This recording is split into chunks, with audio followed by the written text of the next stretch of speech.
When I sold, I was the guy on TV and the guy on the front of the magazine and the guy everybody knew. And then the next day I wasn't. A month later, I would go by the office building that I owned to get my mail, and they didn't know who I was. Depending on the buyer, they may ask for, some financials. Some of these, especially private equity buyers, it's all the way down to the contract for your floor mats. If you take however much money you made last year and divide it by 2,000 hours or how many hours you work, that's how much you're worth an hour. If they'll slow down and take their time and have an advisor or a broker, whoever helping them, we ultimately got them $8.2 million. Chattanooga's not too big that you can't set a flag here and do something really cool, and we've got some bold people doing it. Welcome back to another Spectruss Speakeasy podcast. We've got Matt Hullander with us today. Matt, thanks for joining me. Glad to be here. So you've been very busy. You've got a lot of things going on and a lot of things to talk about. But Hulkco, that was a huge win for you. And but since selling Hulkco, you've got V2 Strategy, so you're helping with exits for companies. You've got V2 Holdings, real estate, includes like the Bend and apparently holdings in Huntsville and other cities. Partner Legacy Dental Group. You got a restaurant and a partner in a restaurant in Scottsdale, Thompson 105. General partner at Macklemore, which that resort's amazing, by the way. Thanks. Beautiful. And then founder at Nashville Grind, e-commerce coffee company. Yeah, you about covered it. You staying busy. Yeah. Before we dive into this, I got to preface it with one thing. Hulkco and what you guys did there, like I've used that so many times. And when I was starting my business in 2012, I remember seeing you all's ads and even that building out there on, was that East Brainerd Road? Yeah. I remember when you built that, and it was a great staple piece, and it looked really cool. And but to see you guys grow that, and I always remember having seeing you and your family on the ads, like TV commercials and all that. And, it's great placement, a combination of the building and the family. And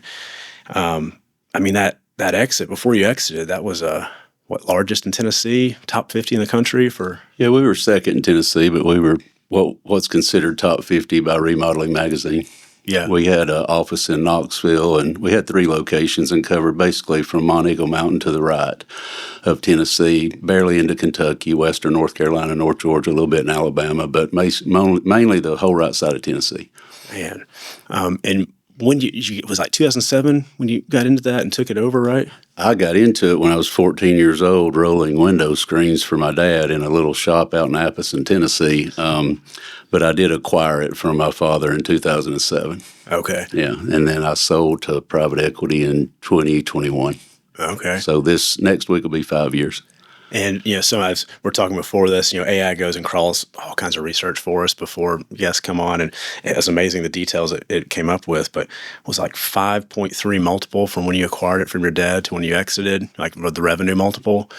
Yeah, when I acquired it from my dad, we were almost $4 million in sales, and then we were well over 20 when I sold. So for home improvement, we were doing really well because our average job size was only like $12,000. So we were working for a lot of people. Man, that's impressive. Yeah. I'm so curious. What was that like scaling that? Do you miss it at all? I do. I miss the team. I miss delegating. I miss, we were one big family, and so that part I miss. And a lot of the vendors and relationships I made, but I still stay in touch with a lot of those guys. But from the business side, yeah, I miss growing and achieving our goals, and it was fun. But I had a cancer scare a few months before that, and it was just something I needed to do in the right time. And there's some, regret that I have, and there's things that I've learned since then, and that's why I like helping other business owners that may be going through the same thing, and I find that rewarding to help them, because I didn't have anybody. I had an attorney and I had a CPA, but I didn't have somebody that had been through it before, that walked in my shoes, and so I want to help others do that. And one reason, and I asked ChatGPT this morning. I didn't want to have my phone out, so I wrote this down. But I just typed in problems for people that have sold their business, and it said this: loss of identity, loss of structure and urgency and daily relevance, feeling disconnected, sudden lifestyle and relationship shifts, friends and family treat you differently, increased requests for money and investments, your circle changes, decision paralysis, fear of losing wealth, lack of structure, no team, no accountability, second, mountain pressure, jumping into new ventures too quick, fear of becoming irrelevant, emotional and mental health, post-exit depression, legacy, time overload, problems with alcohol. And you could just put my picture there. So, every one of them. Yeah. I needed somebody to tell me that 5 years ago. And when I sold, I was the guy on TV and the guy on the front of the magazine and the guy everybody knew. And then the next day I wasn't. And so I struggled with that. So I jumped into way too many other ventures. And then I, ran for mayor, which was not my wisest decision. And then I did spend about 1.5 years in a whiskey bottle. Yeah. And so it's taken me a long time and then a few books that I would highly recommend, to people that are going through this. There's one called Exit with Purpose. There's one called Halftime.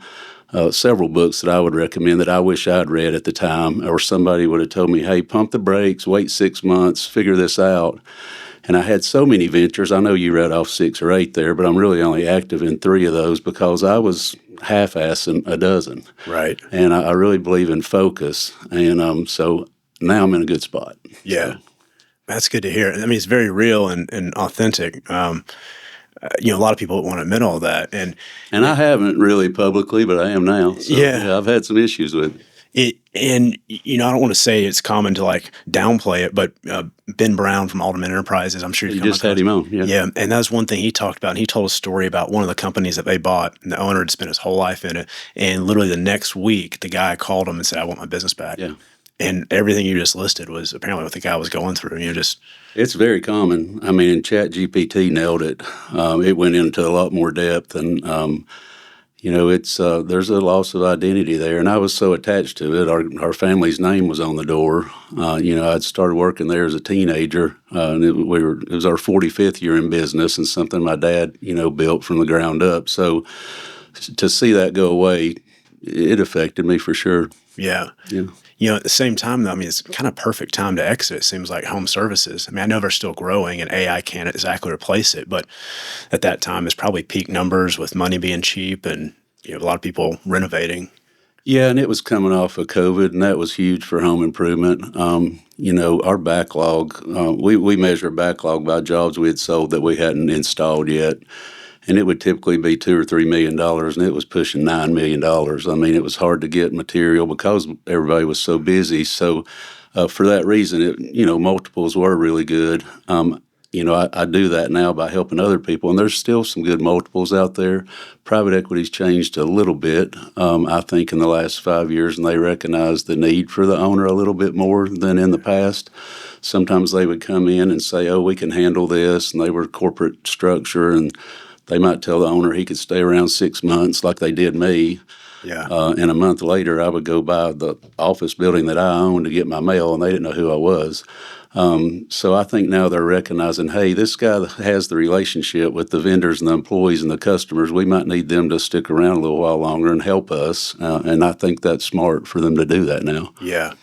Yeah, that's great knowledge. I mean, to experience that would be a wild feeling that many years in the next month after selling it. They don't know who you are. Yeah, it was, they're growing fast. I was one of their first acquisitions. I think now they're between 40 and 50 locations, a $1.6 or $7 billion company. Oh, wow. So there was a lot they were learning at the time, too, especially with the integration and, having, I think I had 72 employees at the time, and, it all happened literally right here at the Westin Hotel in a matter of minutes, and then I went and ate lunch by myself.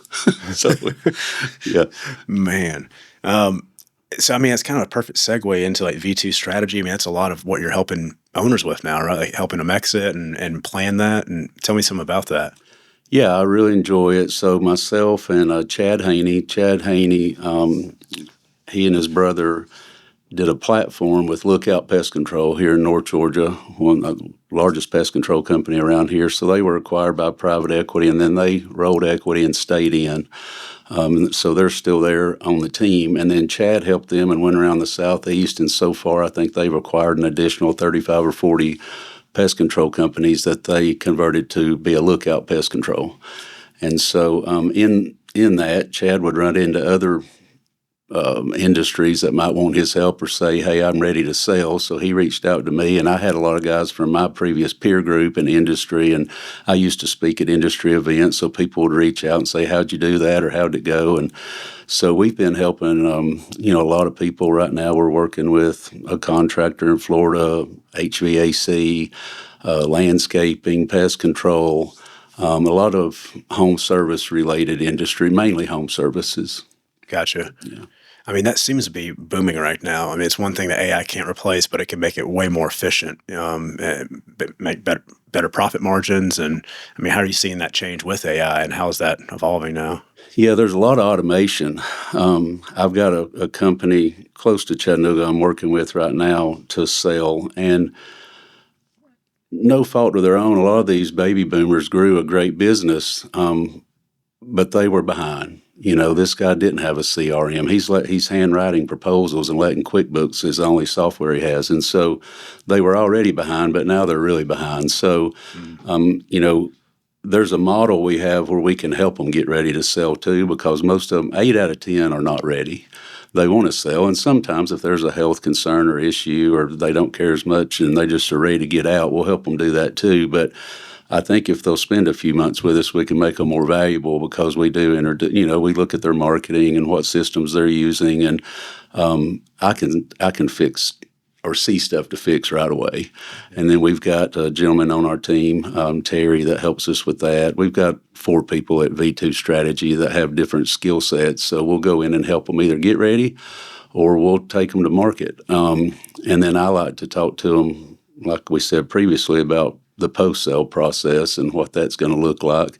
And there's just so many things they haven't considered. They haven't thought about, tax implications, the structure of the deal, and we love walking through that with them, because if they don't have an advisor, and we like to call ourselves advisors, we're not, quote, investment bankers or brokers in a sense, but we like to come in and advise them on all those things, because if they get an offer, let's say private equity calls them direct, or another investment banker from out of town that brings them an offer, they see the number, but they've not thought through all those other things yet. Right. And we like to help them do that. And, they may call their CPA to figure out inaccurate financials is probably the most common thing I see. It's some of them are awful.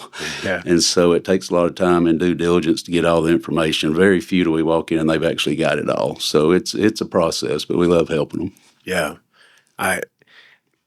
Of the ones, that you've seen exit, the owner's dealing with all of this, and what do they do afterwards? And I've got a lot of questions there. And even like you're talking about the tax avoidance, all of a sudden you've got this lump sum that I imagine is deposited, or maybe it's paid out over a certain amount of time. But what's that look like? How do you avoid taxes? It almost is going to make you invest into other businesses or something. Yeah, I'm not a CPA, so I'm not going to give that advice, but I'll just say there are lots of different structures and things you can do to help avoid some of the taxes. You've got personal goodwill that's taxed differently than company goodwill.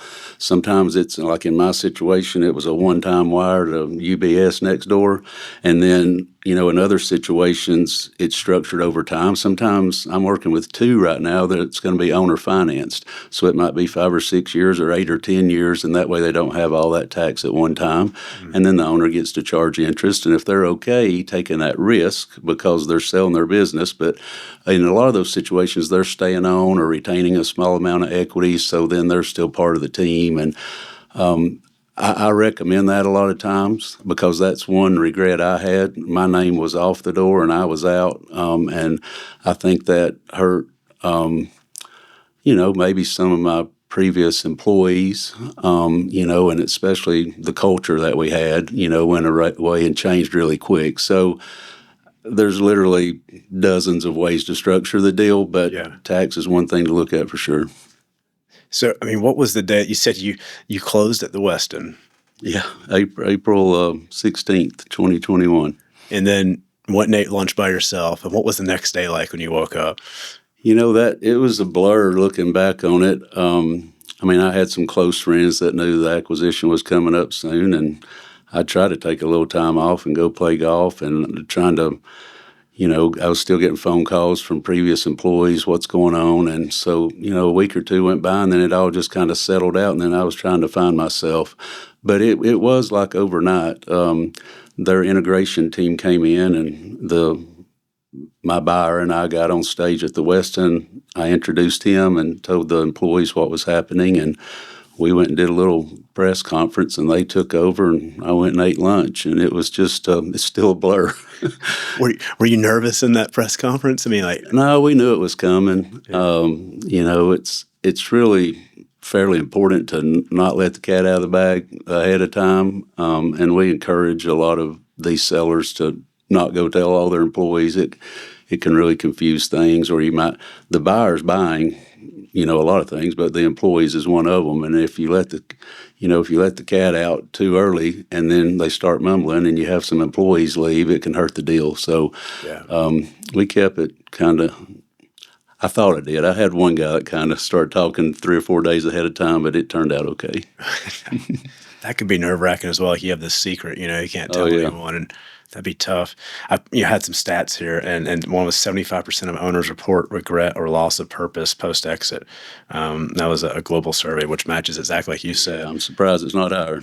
Yeah, I mean that's, but another random. So advisors generate average 10 to 20x return on fees through improved deal terms. That's an interesting stat. This was an AI stat for sure on that one.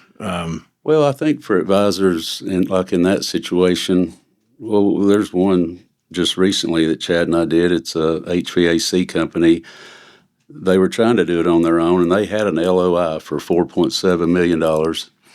And Chad was working with them, and he's like, hey, that's about to expire. Let's let it expire and let us work on it. And if they'll slow down and take their time and have an advisor or a broker, whoever helping them, we ultimately got them $8.2 million. Oh, wow. So to that stat, it can be true to work with an advisor, and there's some great ones here in town. I mean, I only focus on home services for the most part. So if it's out, healthcare, logistics, or something else, there's some great ones here in town that can help sellers.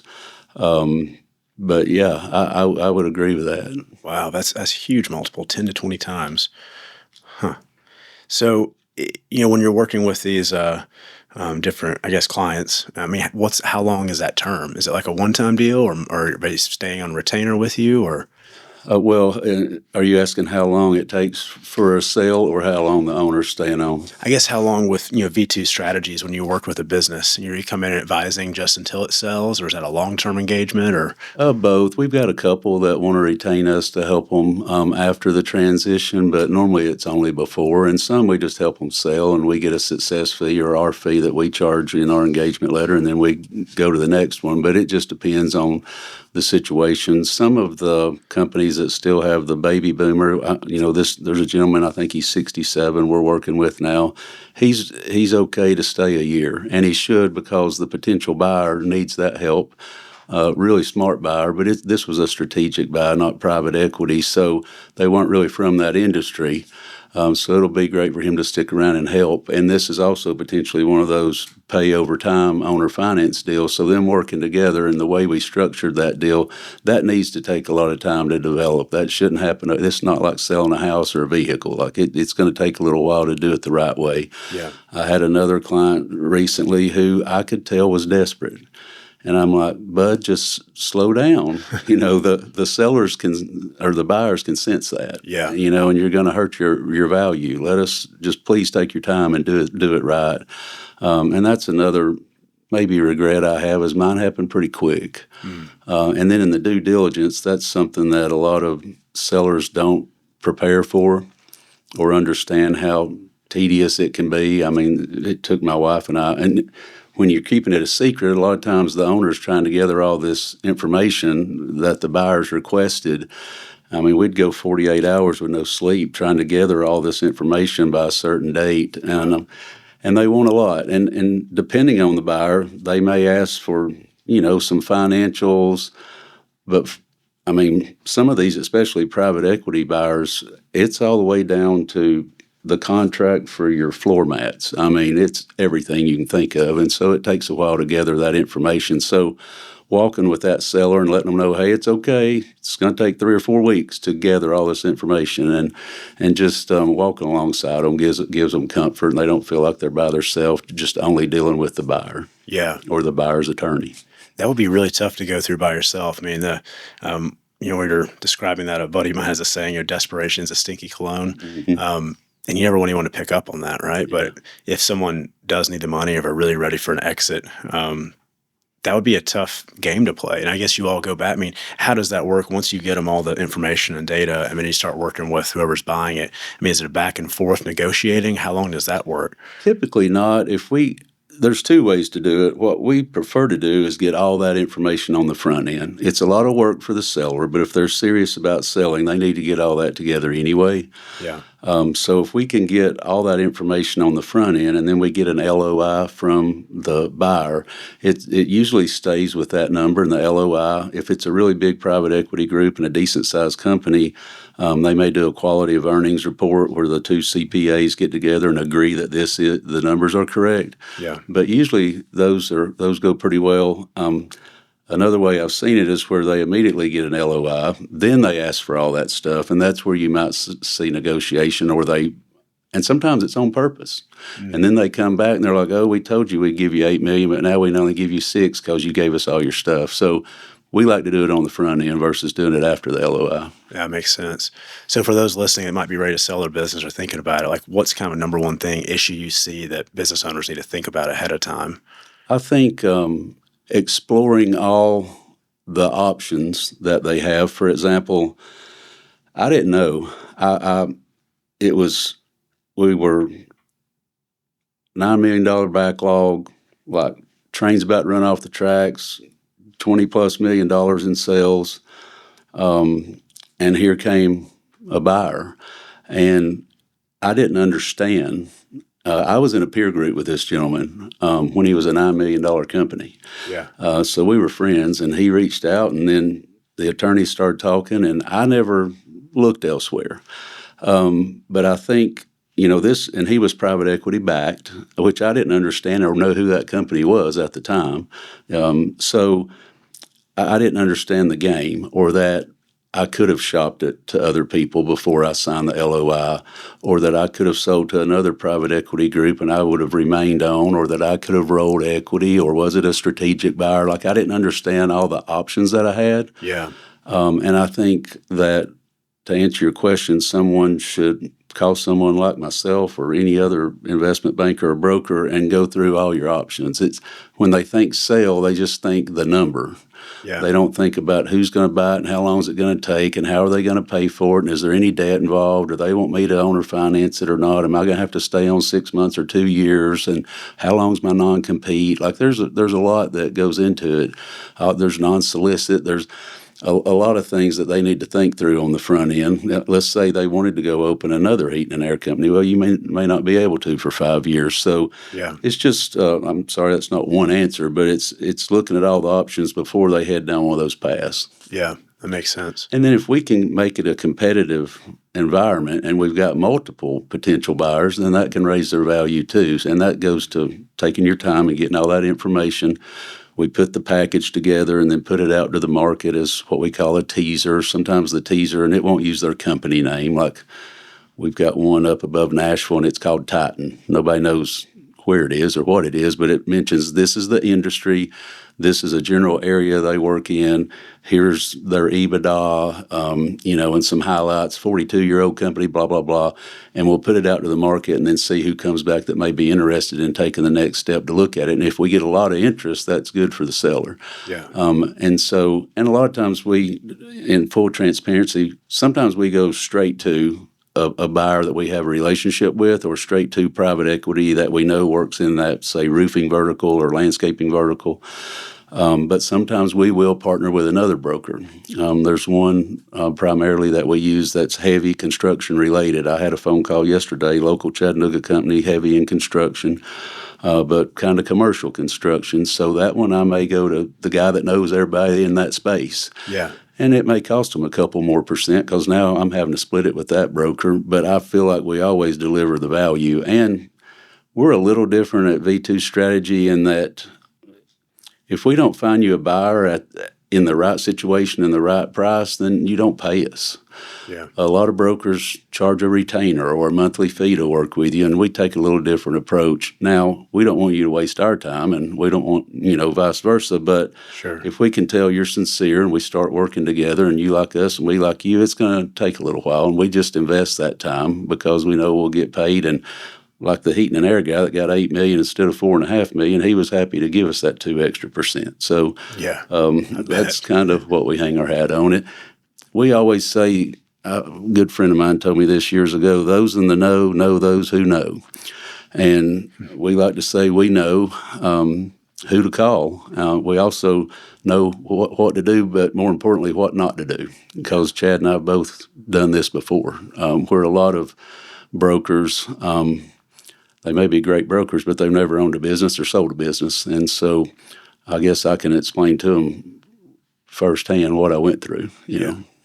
Yeah, there's something, I mean, when you learn the hard way, you don't forget it, And Yeah. Oh, yeah. Think about it every day. I do. I mean, all different things I've had to learn the hard way, but I don't forget them. When you learn it that way versus just reading about it in a textbook or learning the theory of it. But when you go through it yourself, to me, I feel like there's always outliers that, classic training, whether you're reading online and researching it, but when you're going through it yourself, there's all these outliers that always come up that if you haven't experienced it yourself, you won't know. There's no way to know. Typically doesn't go perfect. Yeah. So, I mean, it's a great segue into Legacy Dental Group because, I mean, I'm so curious on this. Tell me some about it and what you're doing there. So Charlie Anker is my dentist at Shallowford Family Dental and also a really great friend. He and 2 other partners, Charlene Tahani and Prague Sony, they had started Legacy Dental Group back in, I think, 2019. And maybe 2.5 years ago, Charlie reached out and said, will you meet with us? We want to potentially invite you to be part of our group. So we all met up at McLemore, had dinner, actually stayed the night, had a great time. And I got a conference room the next day. And I asked them, I said, one, what is your vision for this company? And I got 3 completely different answers. And I'm like, well, we need to figure that out first, which we did before the weekend was over. And then I said, why do you want me? And they're like, well, we know you understand business and you've done a great job at marketing, and being from outside this industry, you may see things that we don't. And so ultimately I joined them. At the time we had 2 practices. We've acquired 7, about to acquire 8th here in North Georgia this next month. And no knock on the doctors out there that may be watching or listening to this, but most doctors will admit they went to dental school to learn how to be a dentist, not to learn how to do marketing or to run business in general, or to delegate or to manage people, all of it. And so I just saw the low-hanging fruit when I stepped in the door. I'm like, there was no marketing. And what really bothers me are these doctors or dentists that are like, well, I don't have to because I get referrals. Well, yeah, you do, and you'll keep doing $1.2 million a year in revenue with your referrals. But, to grow, you're going to have to. So I just eased them in. We've spent 2, 3, 4, now 5%, on marketing, which is not a lot compared to my old industry. Right. But for a dentist, that's okay. And so then, how do we get more reviews? Selling financing. Like I was successful at Hulkco because over half of our jobs we sold financing. Yeah. My sales guys were trained. We went by a script. We had a 10-step selling, process. And I wouldn't tell you your job is $12,000. I would start and tell you that it's $98 a month. Yeah. So the way that our treatment coordinators were presenting the treatment plans, we call it, but you're still selling. Like I said, what's the scoreboard? Well, there was no scoreboard. So now we have a scoreboard, and we take all those KPIs, and I can look and see, how each office is doing. And then our accountant it's a big group out of Nashville. Shout out to Aprio. They have a lot of dentists in their network. So we know what the average percentage for each category should be as a benchmark. So I've always said if you don't know the score of the game, you don't know if you're winning or not. And so that was missing in those practices, and I think in most, doctors come to work and they see patient, and our model's been really successful because we acquire the dentist.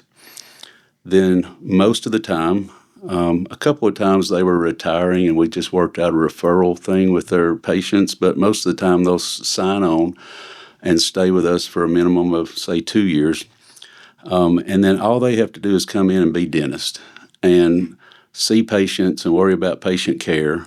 Yeah. And we handle HR and payroll and marketing and all the management side of it. So in most situations, if not all situations, the dentist ends up making more money than they did when they owned the practice themselves, and they got our check.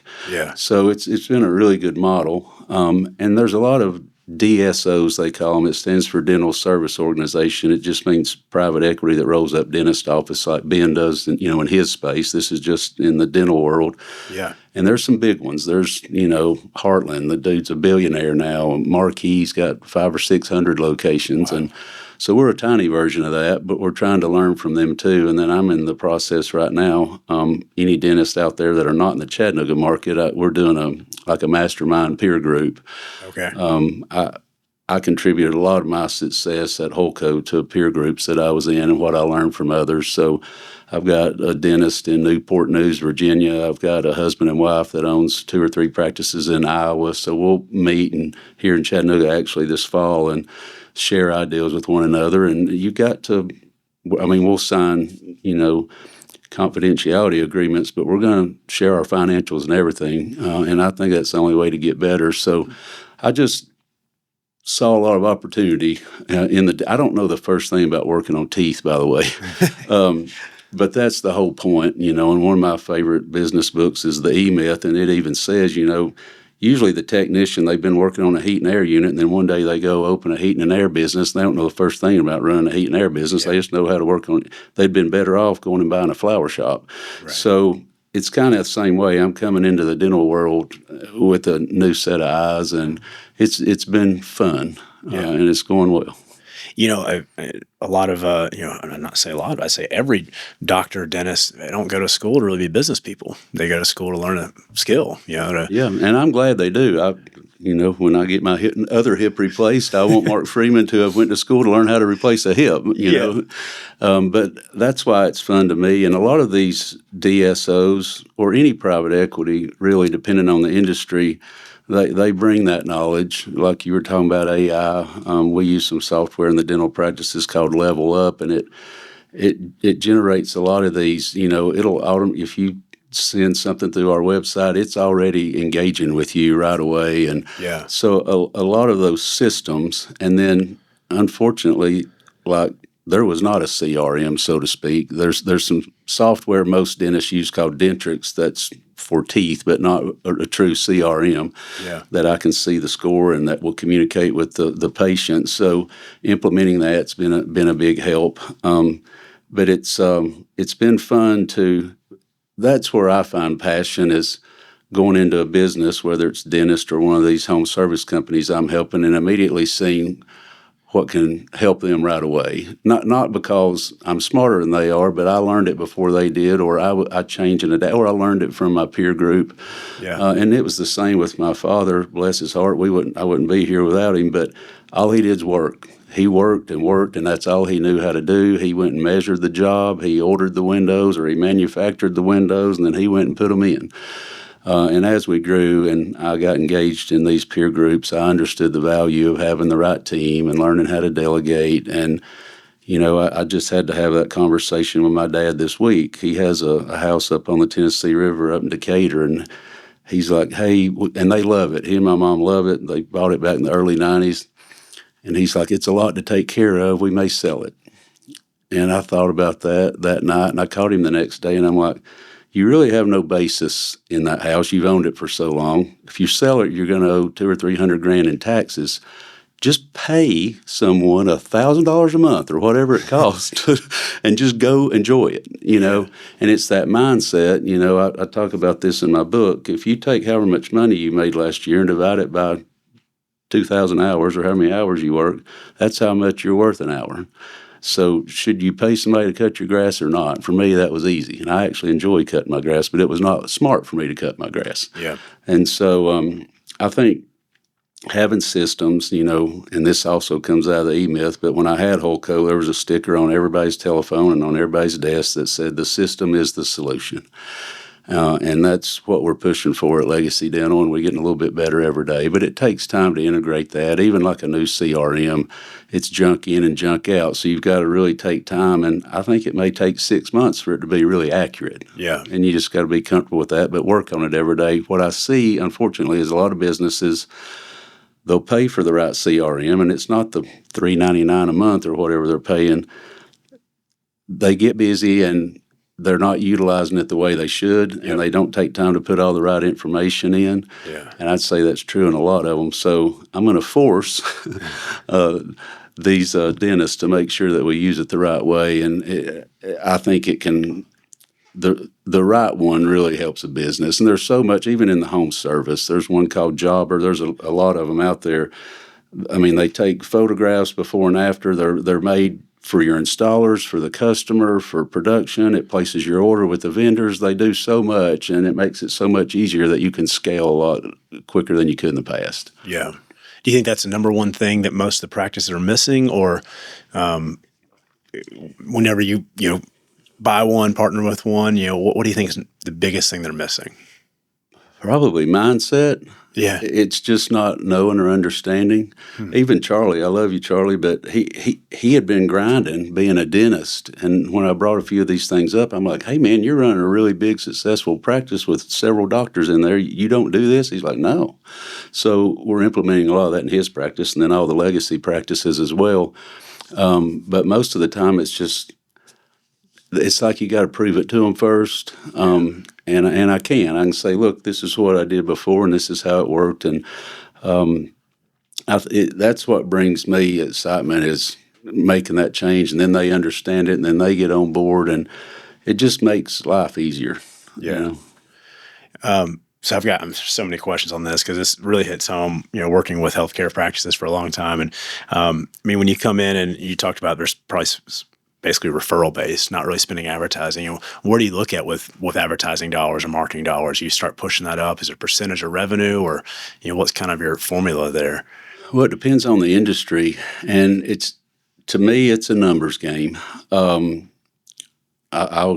think I can talk about this. At Hulkco, we got up to about 8.5% of our revenue, so we were spending $2 million a year. We did a lot of TV back then. But for the home improvement industry, I know a lot of them, and I can't say exactly the company that acquired me, but I know I guess they're close to this. They'll spend 20%. Oh, wow. To get that lead and reach that customer. But because of their buying power, they have more leads, more customers, more buying power, so they're buying the product less than I could buy it for down at this volume. And so maybe the customer's still paying $12,000, but they paid 20% for that lead, and I paid 9% for that lead. So in the dental world, we're using 5% right now because I'm having to take baby steps with my partners, or I'd be spending 6 or 8. Yeah. But I think it depends on the industry. And then there's a lot of them. I'm working with a guy right now that wants to sell his business. Last year, the only marketing he did was a home show. And so the issue you have then, it is so easy for Terry and I to go in there and flip the switch and him generate leads. That you could do that. That's the easy part. What they have to understand is now that I have more leads, I have to have more salespeople, and then I have to produce that job. So now I have to go hire more people. So it's not just generate more leads; it's the whole structure of the company for it to work right.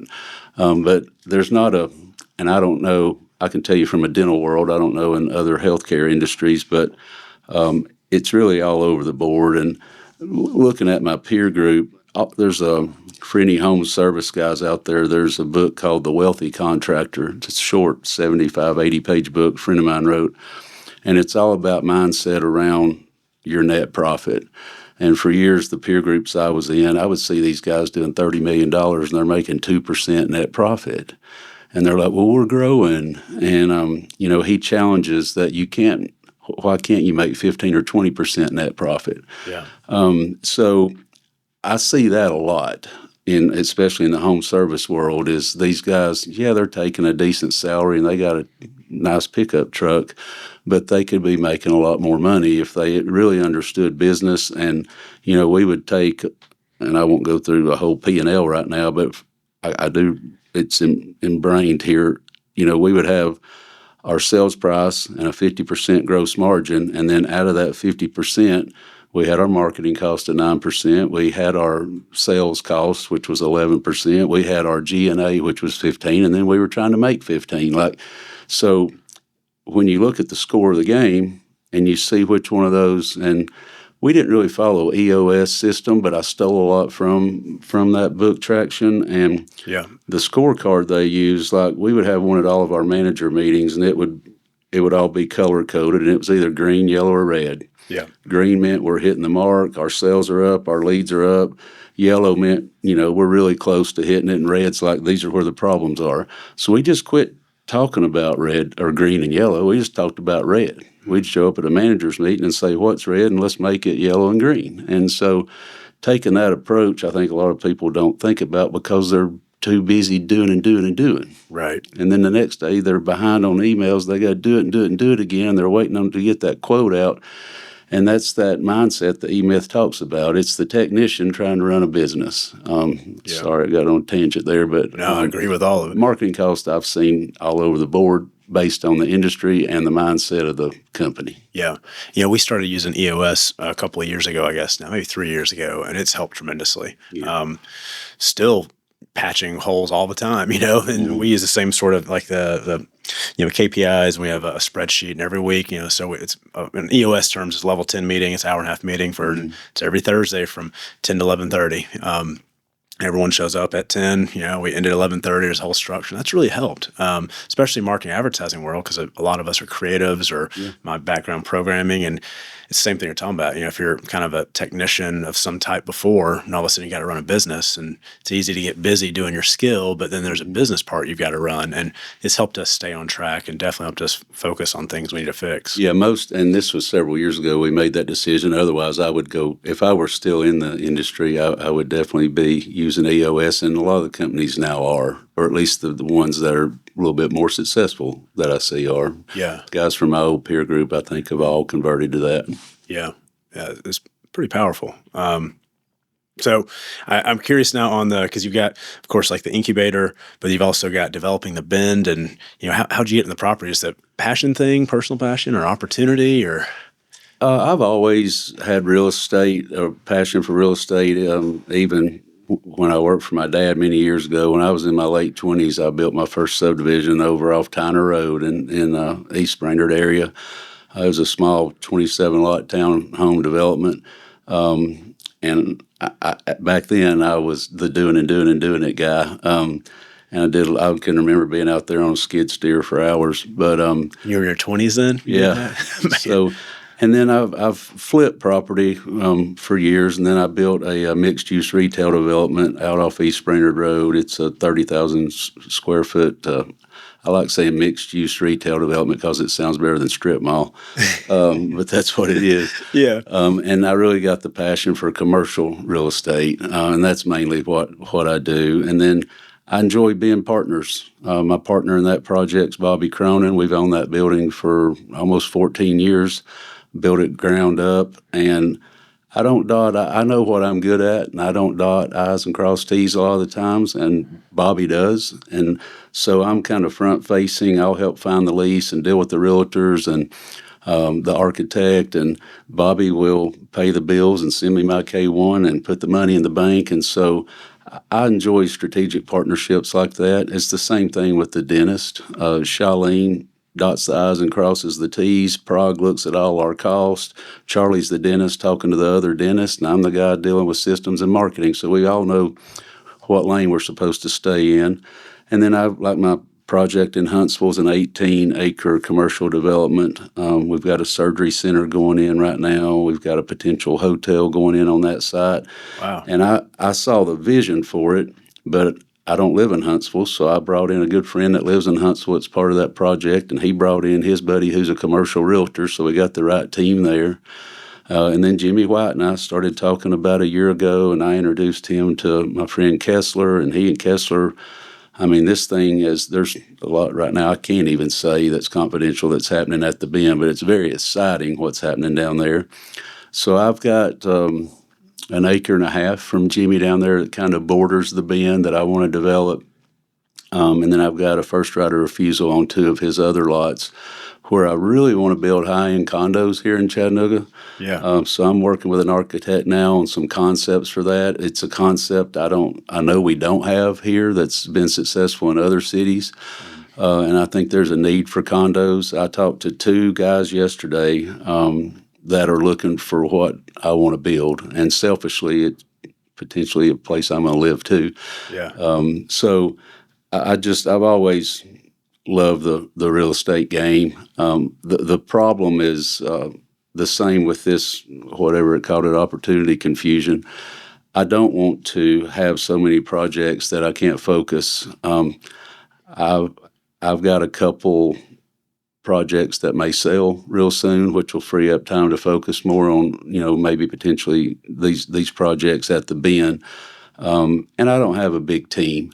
So like I may partner with someone. I had a great meeting yesterday with the guys at Noon Development about a medical office building. I don't know how to build a medical office building, but they do, but I can see the vision and I know where it should go, and I can deal, with the architect and the contractor and that part of it. Yeah. And the same thing with hotels. Out in Huntsville, I called Hit Patel, and I've talked to, all the guys local about that because I don't know how to do that. Yeah. So I enjoy the right partnership. I think in some situations you shouldn't partner. I remember the first time I ever partnered, it was actually with Bobby Cronin on this strip mall out in East Brainerd. I asked my dad's opinion, and he said, well, Bobby seems like a great guy. The only advice I have for you is I've had 2 partners in my life, and one of them's still my friend. And so to me, it'd be most important I stay friends with all these people before business. So far that's happened. So That's good. yeah. That's very challenging. I've experienced that myself, and losing friends and partnerships breaking up, and it's not fun. No. It's like a divorce, basically. Yeah. Be very tough. I mean, some of the stats that were given here, like Chattanooga population growth, apparently we're top 20% of mid-sized U.S. cities since 2015. I feel like that's exponentially increasing now. It seems like Nashville's almost overdeveloped, and it's coming down to Chattanooga, and Atlanta's pushing up here.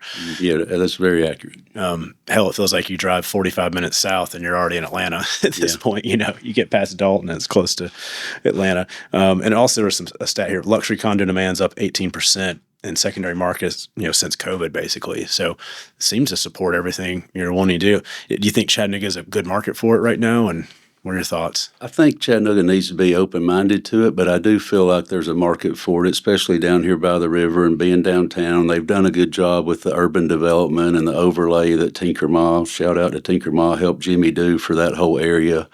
It's form-based zone. They do up to 12 stories in any of the Bend there. I wouldn't go that high with the condo development, but I think there is a need for it. And when I say high-end, that's not to be snooty, but that product of 4,000 to 5,000 square feet, 12-foot tall windows looking at Lookout Mountain and the Tennessee River, that's a $4 million condo with valet parking underground.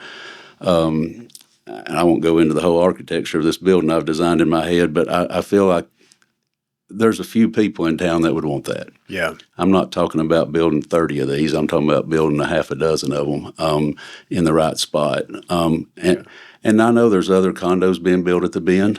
I think the DeFore brothers are doing a similar type project down there on the riverfront. There's going to be a lot of residential mixed in with some of the retail down there. Then you've got and this has been announced, I'm pretty sure there's a new venue going in, an amphitheater that's pretty good size there on the river. That'll be really cool. Yeah.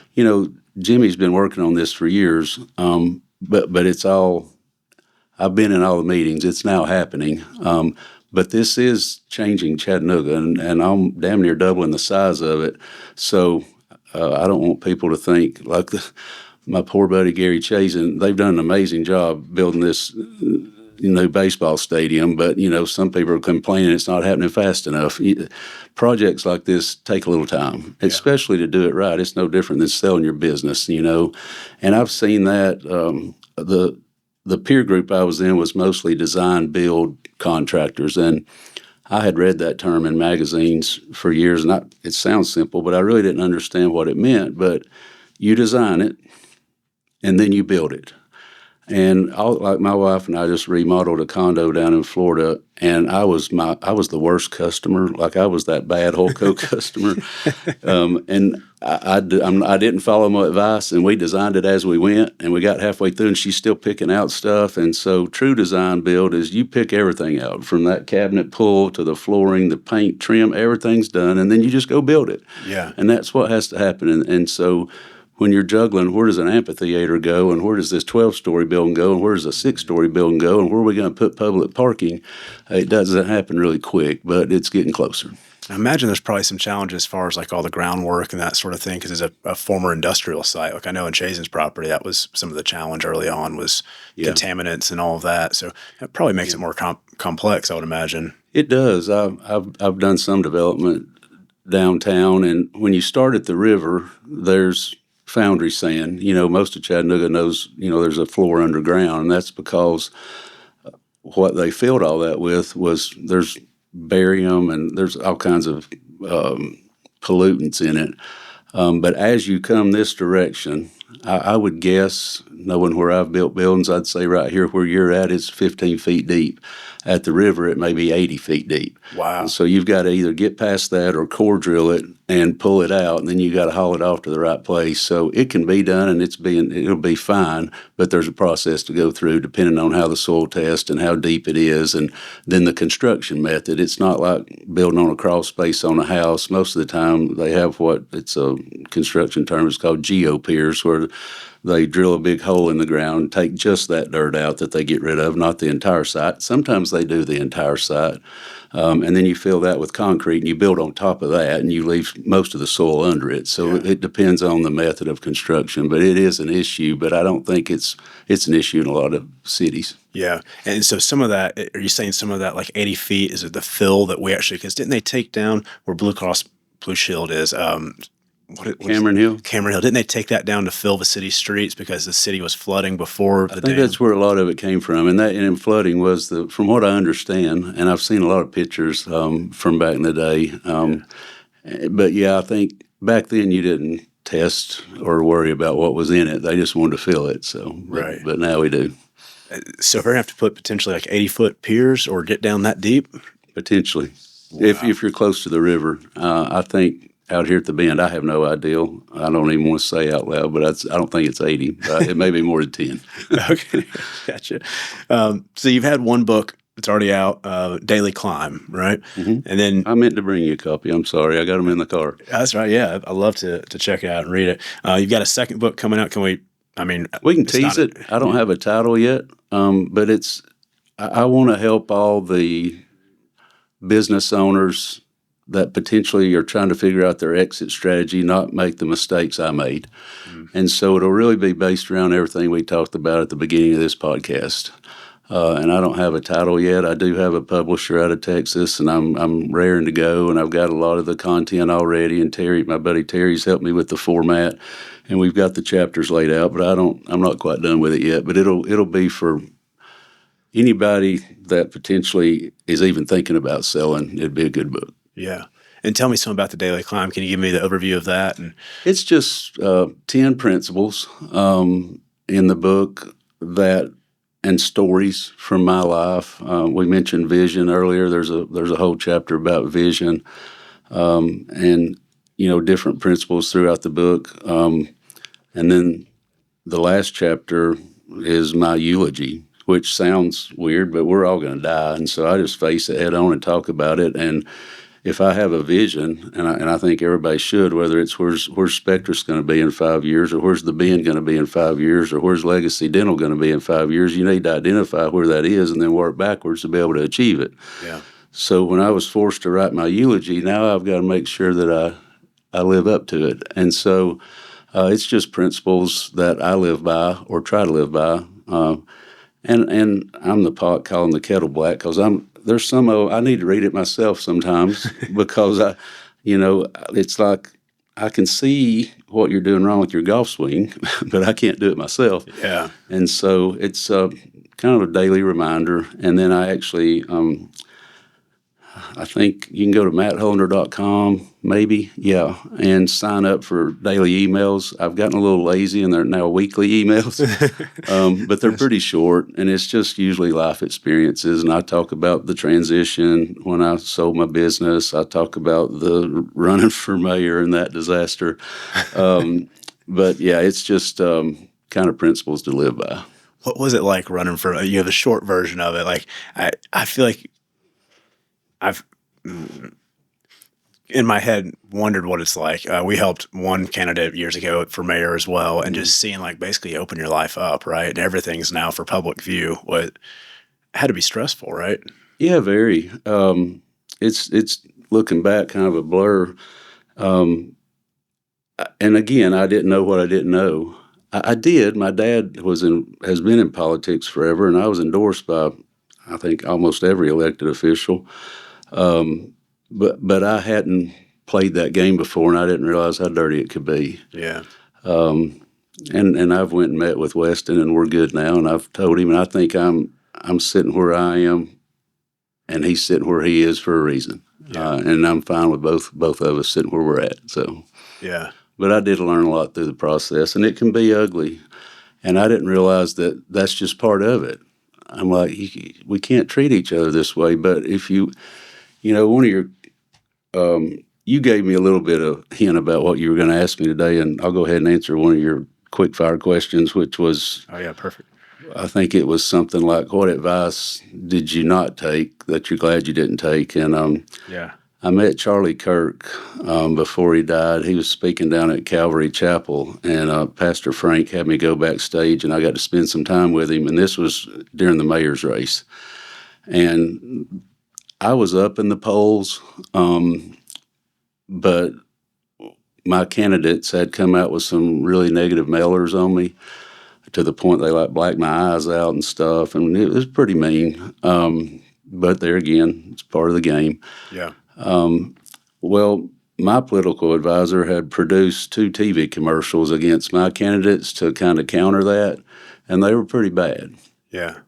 So I told Charlie Kirk, I said, I don't want to run these because I think if I would have ran them, I would have won. I mean, there was only a few hundred votes that separated the 3 of us, and I asked him how I should handle that, and he said, well, are they true, what you're saying about the other candidates? And I'm like, yeah, I think everything in the commercial is true, but it's not nice.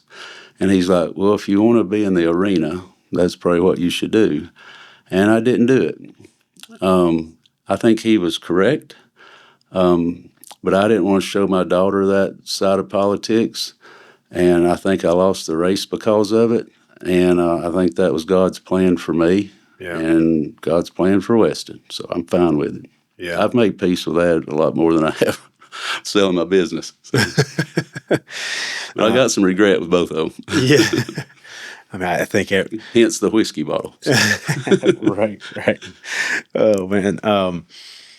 Yeah, I mean it is definitely part of the political game. I mean, it's That's the only way to win now. Yeah. I mean, like my dad, he's ran forever and he doesn't have competition. That's one way to go about it. But in a heated race like that, especially when you've got more than 2 candidates, there's a lot of mudslinging. I heard stuff about me that it blew my mind, and I tell you, and then you go tell him, and he go tell, and by then the story's changed, and maybe it wasn't true to start with, but there's a lot of that out there. Yeah. It was crazy. I've had affairs, Weston's had affairs, Sabrina's had affairs. There was just made up stories, maybe from friends of candidates, I don't know. And then social media sure didn't help a lot of it. And just watching people bash each other and losing a couple friendships over it, it's a dirty game. Yeah. But like Charlie Kirk said, and to Weston's benefit, if you want to be in the arena and make a difference, then you got to play the game. My personal thought on it, not that anyone asked, but I guess it's a great place to throw it out there. I feel like business people successful ones like yourself, entrepreneurs, they can be the perfect candidates to actually help lead cities or towns or the country.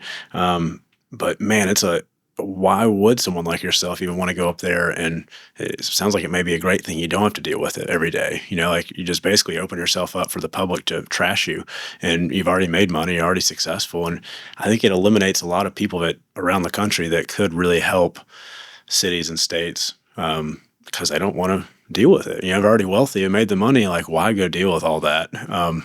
I think a lot, you look at Tim Kelly or, Bill Lee or previous to him, Governor Haslam, they've all made money. Some of them are a lot of money, billionaires we're talking. And why would they do that? And for me, I wanted to help and make a difference, and I found satisfaction in doing that. I'm a Christian, and we're in this Bible study right now where Nehemiah God's vision for him was to go back and build the walls of Jerusalem. I won't go into the whole Bible story, but I was trying to figure out, well, what's your vision for me? Yeah. Well, I thought that was the way I was supposed to help people, but it was in His time, not my time, and that time came now where I'm enjoying helping these small business owners and the people that I am helping, and whether it be even all the way to the patients at the dental practice, I can make a difference. And then the book Halftime talks about who you put in that box, and you can't put a bunch of people in the box or a bunch of things in the box. You got to pick what's going in the box. And I decided after reading it, I was putting my family in the box. Yeah. And I feel like if I was over here at the Hamilton County Courthouse, that wouldn't be the case, and I wouldn't be helping these small businesses. So I think Westin can help them people, and I'm going to help these people. And I think that it turned out the way it was supposed to. But back to your point, I do feel like previous business owners can make a bigger difference. And that's why DC is such a wreck right now. Yeah. And everybody's bitching about their TSA line today because, unfortunately, that's not all former business people that know how to get stuff done. Yeah.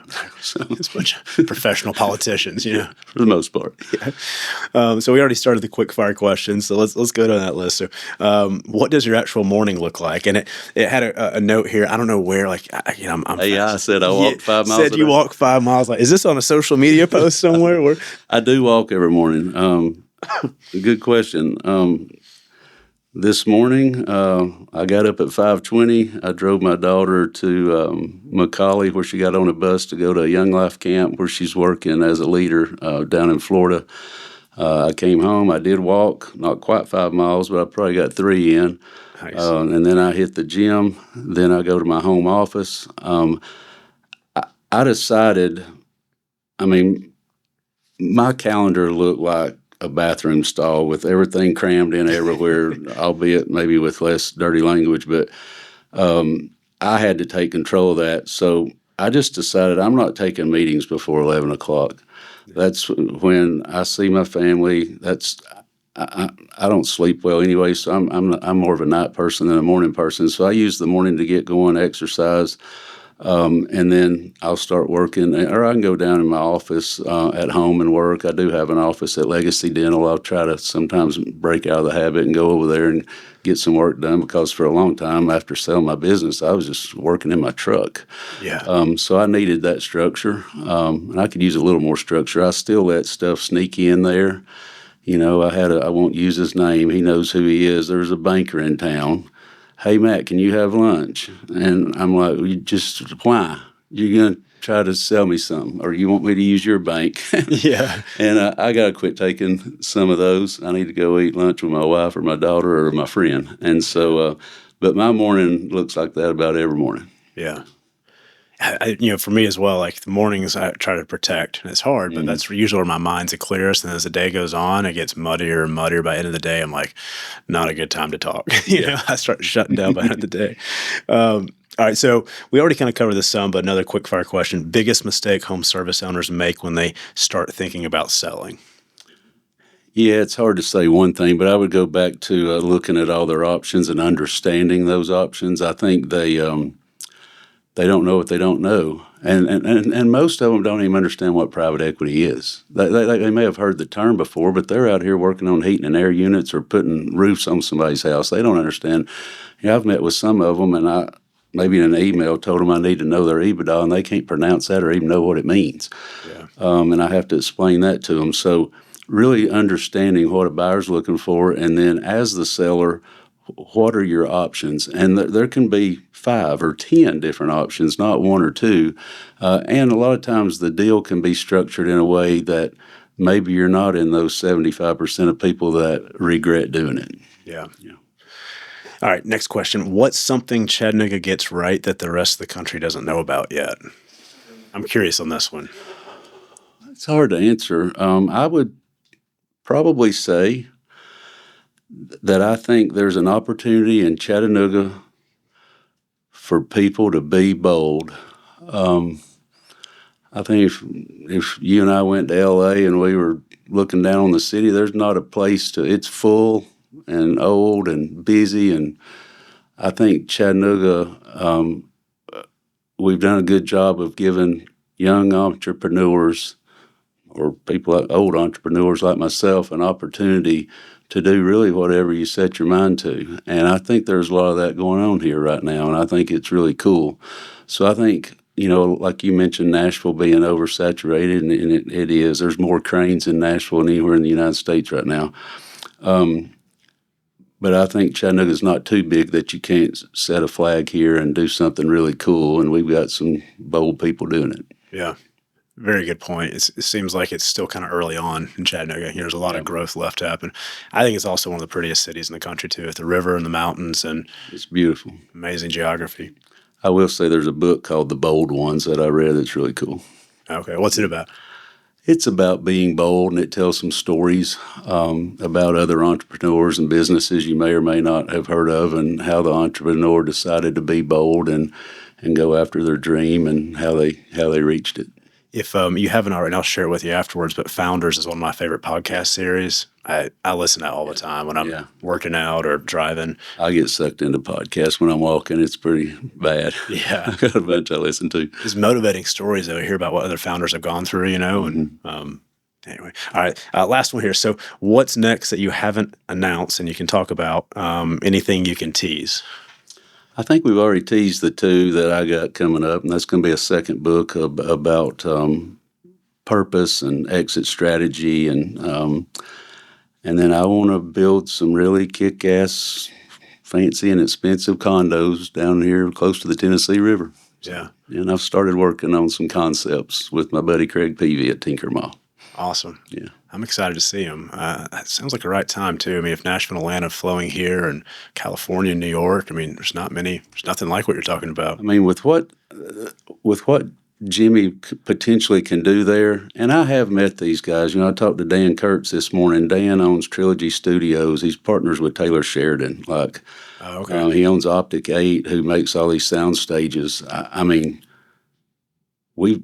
Jimmy, I think would let me say this. There's been a deposit paid on these LED. Like, there's stuff coming. It's really happening. And so I think, and a lot of the film and music industry folks, Atlanta was cool, and they had tax credits, and they made some of the Marvel movies there. And everybody's trying to get out of California, and they don't want to make movies there. And now, there's a local tax credit for that. I think a lot of that will happen here for artists. So it can be a hub for that, too. And a lot of those guys can be bold as well. I heard the old jail downtown, too. Isn't there something going there, a data center as well? Yeah, there's been some confusion on that. County Commission finally passed that, I think, last week. The bottom 2 or 3 stories of the jail will be quantum data storage. Okay. And then the next, I forget if it's 6 or 8 stories tall. The rest of the building will be for artists to come and be creative. They're going to have some sound stages in there. The way that jail was set up, where they would let prisoners out on the courthouse side, you can actually drive a vehicle in there. And so Dan actually is talking about putting sound stages in there to make commercials for auto manufacturers, and so there's a portion for that. And then there's even on top, there's going to be places for artists to stay. So if Usher wants to come in town and stay in a condo or apartment upstairs and walk down and be creative with other artists, there's space for that. And then Kessler Cuffman, who's involved with Jimmy on the Bend, he has a nonprofit called Dynamo.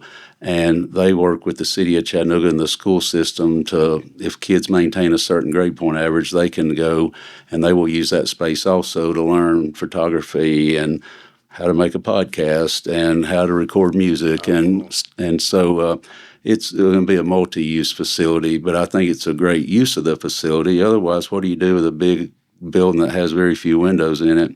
They're also going to leave a part of it as a jail to film scenes in movies that want to. It's pretty creepy. I walked through there the other day, and some of the stuff written on the walls is interesting. And there's still one pretty scene of a mountain that says "one day at a time."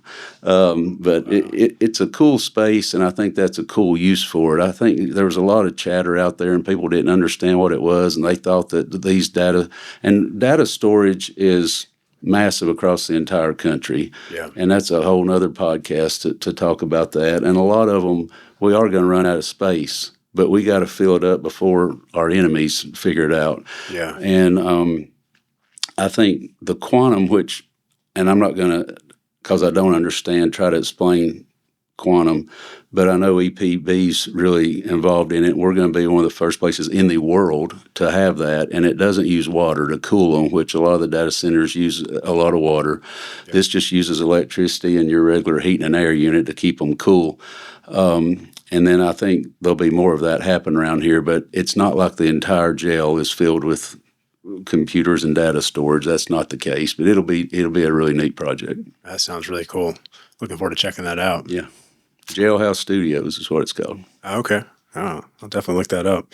Well, you've got the Daily Climb books available now if someone wants to buy that. Amazon or audio book on Audible or Apple. Okay. And I'll take reviews. Even if you don't read it, I'll take a 5-star review. Perfect. Good to know. You got V2 Strategy, probably the best way to reach out to you if someone wants to get in touch. Yeah, v2strategy.com or matthullander.com. And, obviously, I guess on LinkedIn as well. And you've got the daily motivational email, or weekly now. Yeah, weekly. The Daily Climb, weekly. Nice.